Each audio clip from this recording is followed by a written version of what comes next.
Hello sign gang, कैसे हो तुम सब बढ़िया मजे में। तो my wife is actually the future talent empress का चैप्टर नंबर 11 शुरू करें। चैप्टर की स्टार्टिंग में हमें ल्यूक्सी को दिखाया जाता है, उसको बहुत ज्यादा चोट लगी होती है और ये पूरी स्टोरी अभी पिछले जन्म की होती है। ल्यूक्सी बोल रही होती है आखिर में वो दिन आ ही गया, पूरी जिंदगी भटकने के बाद क्या इस तरीके से मेरी जिंदगी खत्म होगी, आखिर में गलत कहाँ पे थी। ल्यूक्सी बोल रही होती है लेकिन अगर मैं उस दिन किसी भी चीज की परवाह न करते हुए उसके साथ चली जाती तो क्या मेरी जिंदगी दूसरी होती। और हमें ल्यूक्सी और जीनियो को दिखाया जाता है जो पिछले जन्म में जीनियो ल्यूक्सी को बोल रहा होता है कि चल मेरे साथ, लेकिन ल्यूक्सी नहीं जाती और हमें ल्यूक्सी को दिखाया जाता है वो हंस रही होती है। फिर ल्यूक्सी बोलती है अब जो भी हो, जो भी इस राजगद्दी पे बैठता है उसकी जिंदगी दूसरी होती है। और ल्यूक्सी को बहुत ज्यादा चोट लगी होती है, उसकी आंखों पे से खून निकल रहा होता है, मुंह से खून निकल रहा होता है और बोल रही होती है मेरी जिंदगी के आखिर में भी मैं महारानी ही हूँ। फिर स्टोरी प्रेजेंट में आती है, हमें ल्यूक्सी को दिखाया जाता है ल्यूक्सी के कमरे के बाहर कोई दरवाजा खटखटा रहा होता है और ल्यूक्सी बोलती है इतनी रात को कौन आया होगा। फिर ल्यूक्सी यून को इशारा करती है तैयार रहे, फिर वो दरवाजा खोलती है। तभी हमें जीनियो को दिखाया था, जीनियो ल्यूक्सी को कॉर्नर में लेके चला गया होता है और बोलता है कैसी है तू।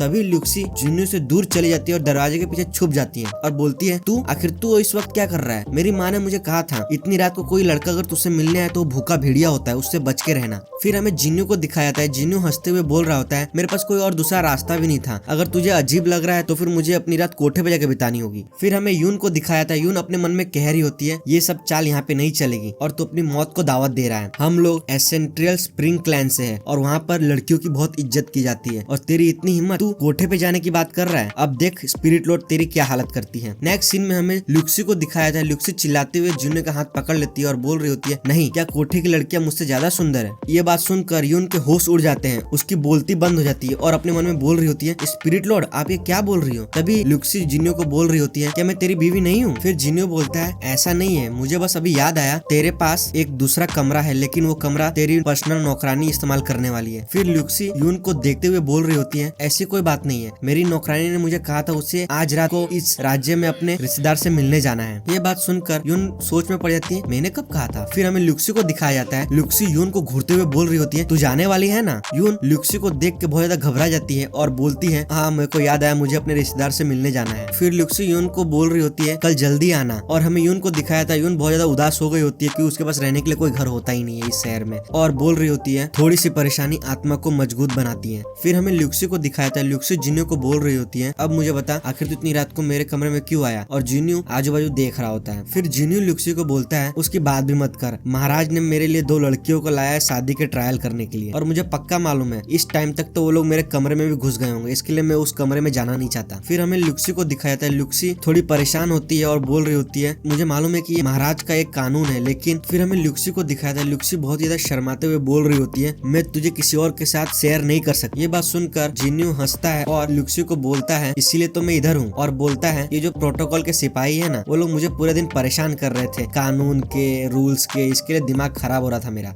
लेकिन जब मैं तेरे साथ कुछ रात गुजार लूंगा तो वो प्रोटोकॉल ऑफिसर को पता चल जाएगा और वो लोग अपने आप ही राजमहल भाग जाएंगे। उसके बाद मुझे वो 2 लड़कियों की जरूरत भी नहीं पड़ेगी शादी के ट्रायल के लिए। और जीनियो बोलता है मैं तो बस ये देखना चाहता हूँ जब मैं कल तेरे कमरे से बाहर निकलूंगा तो उन सिपाहियों के चेहरे के रंग किस तरीके से उड़ेंगे, उसी बात से मैं ज्यादा खुश हूँ। और वो हंसते हुए चाय पीने जा रहा होता है। तभी जीनियो को याद आता है जब पिछली बार वो ल्यूक्सी से मिलने गया तब वो चाय पिया था, तब ल्यूक्सी ने उसे बहुत जोर का मारा। इसी बात से वो चाय के कप को नीचे रख देता है और बोलता है चलो ये सब बात अब छोड़ देते हैं, वैसे भी रात बहुत हो गई है, अब मैं जाता हूँ सोने के लिए। जीनियो जा रहा होता है सोने के लिए, तभी ल्यूक्सी अपने मन में बोल रही होती है क्या ये सच में सिर्फ यहाँ पे सोने के लिए आया था, यहाँ तक कि मैंने यून को भी अपने कमरे से बाहर निकाल दिया। और अपने मन में बोल रही होती है नहीं नहीं नहीं ये मैं क्या सोच रही हूँ। फिर ल्यूक्सी शर्माते हुए अपने मन में बोलती है एक लड़का और एक लड़की एक रात गुजार रहे, वो भी एक कमरे में, तो भी ये कुछ भी नहीं कर रहा मेरे को, क्या मैं सुंदर नहीं हूँ। मैं क्या सोच रही हूँ, शादी के लिए बस 1 ही महीना बाकी है, मुझे ये सब ख्याल नहीं सोचना चाहिए अपने मन में, और मैं इसे इतनी आसानी से छूने भी नहीं दूंगी। तभी ल्यूक्सी अपने पुरानी जिंदगी को याद करती है कि उसकी जिंदगी पिछले जन्म में कैसी थी। उसे जेल में डाल दिया जाता है और वो महारानी बनती है और उससे लास्ट में मरना भी होता है और बोल रही होती है क्या पता कल किसने देखा, कल हम लोग की मौत भी हो जाएगी, ये भी हमें पता नहीं चलेगा। यहाँ तक कि पिछली जिंदगी में महारानी बनने के बाद भी मुझे शांति भरा एक दिन नहीं मिला। फिर स्टोरी प्रेजेंट में आती है और जीनियो अपने कमरे में पहुंच जाता है और बोलता है वैसे बहुत रात हो गई है, मेरे को जल्दी उठना भी होगा, इसलिए अब चल मैं सो ही जाता हूँ। तभी ल्यूक्सी जीनियो को कपड़े को खींचते हुए अपने पास लाती है और बोलती है क्यों ना हम दोनों एक साथ सो जाएं, और अपने मन में बोल रही होती है बस इस बार मैं किसी भी चीज की परवाह नहीं करूंगी और मैं वो सब करूंगी जो मैं करना चाहती हूँ। फिर हमें जीनियो को दिखाया, ल्यूक्सी जीनियो को बिस्तर पे गिरा देती है और जीनियो शर्माते हुए बोल रहा होता है क्या कर रही है तू। और तभी ल्यूक्सी ल्यूसी जूनियो के होठों पे हाथ रखते हुए बोल रही होती है चुप, एकदम चुप, और वहाँ पे चारों तरफ रोमांटिक लाइट चालू हो जाती है। फिर ल्यूसी कमरे का लाइट बंद कर देती है और हमें बाहर का सीन दिखाया जाता है। बाहर बहुत सारे बटरफ्लाईज उड़ रहे होते हैं और बहुत ही अच्छा सीन होता है। तभी हमें एक और जगह का सीन दिखाया था जहाँ पर कोई छींक रहा होता है। तभी हमें यून को दिखाया था। यून के पास कोई भी घर नहीं रहता, वो कहीं कोने में जाके बैठी हुई होती है और उसे ठंड भी लग रही होती है। वो कांपते हुए बोल रही होती है थोड़ी सी परेशानी आत्मा को मजबूत बनाती है, और जब तक कि मैं ये परेशानी नहीं सहूंगी तब तक मैं मजबूत कैसे बनूंगी, और मैं स्पिरिट लॉर्ड की मदद कैसे करूंगी। मुझे ताकतवर बनना ही होगा, भले मैं भूखी प्यासे क्यों ना रहूं। तभी वहाँ से एक आदमी जाते हुए उसे एक भिखारी समझ के पैसा देता है और बोलता है कितने दुख की बात है। नेक्स्ट सीन में सुबह हो गई होती है और जिनी लुक्सी के कमरे का दरवाजा खोलते हुए बोल रहा होता है गुड मॉर्निंग वर्ल्ड। फिर हमें बहुत सारे सिपाही को दिखाया जाता है, वो लोग बातचीत कर रहे होते हैं। उसमें से एक सिपाही बोल रहा होता है ड्यूक राजकुमारी के लिए बिस्तर आ गया है, हम लोग उसे कहाँ पे रखें। एक दूसरा बोल रहा होता है ड्यूक घर के सारे चीजों को अच्छी तरीके से बदल दिया गया है, अब आगे क्या करना चाहिए। और एक और नौकर बोल रहा होता है ड्यूक अब मैं क्या करूँ। फिर जिन्यू पीछे से सबको बोलता है आज बहुत ज्यादा लोग हैं तो कैसे हो तुम लोग। जिन्यू को देखकर जिन्यू का पापा बोलता है कितनी अजीब बात है, क्या मैं गलत जगह पे आ गया हूँ क्या, ये लड़का यहाँ पे क्या कर रहा है और इतनी जल्दी उठ कैसे गया। तभी पीछे से ल्यूक्सी उठते हुए आती है और बोलती है इतना शोर क्यों हो रहा है। ल्यूक्सी और जिन्यू को एक ही कमरे से आते हुए देखकर जिन्यू के पापा के होश उड़ जाते हैं और यहाँ पर ये चैप्टर खत्म होता है।